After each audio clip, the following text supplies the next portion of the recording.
Berapa lama kita boleh tahan dengan 1.99? Oh, harga minyak naik lagi, bhai. 3.27. Sekarang dah naik kepada 3.87.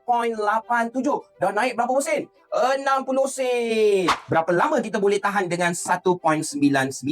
Bergantung kepada subsidi, bergantung kepada perbelanjaan kerajaan, bergantung kepada bila peperangan itu nak tamat. Siapa yang tak ada lesen, tak ada MyCard, especially yang tak ada lesen tu, terpaksalah bayar 3.87. Okey, bagaimana kita nak kaitkan kenaikan harga minyak dengan menggunakan titik keseimbangan pasaran? Okey, terlebih dahulu nak cerita sikit lah tentang Selat Hormuz, Strait of Hormuz. Hormuz ni apa?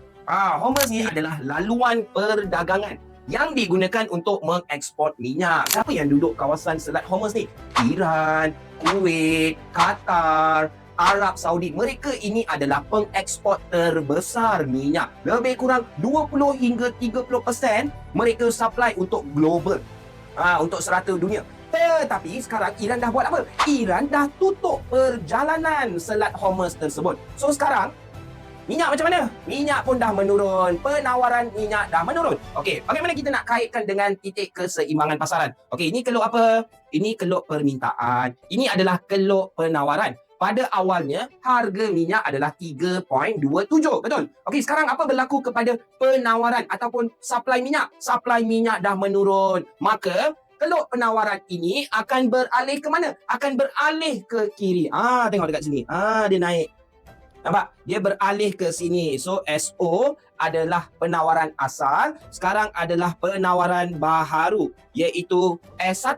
So, apa berlaku kepada kuantiti? Kuantiti minyak dah menurun. Setuju? Setuju semua? Kuantiti minyak dah menurun dekat pasaran. Tengoklah dekat Thailand. Berbaris panjang untuk dapatkan minyak. How about the price? Tengok pula harga.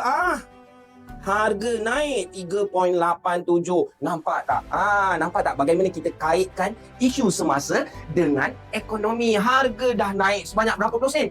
60 sen. Tetapi kerajaan kita ni bagus. Dia masih maintain dengan budi 95. Kita tak payah bayar 3.87. Kita masih bayar 1.99.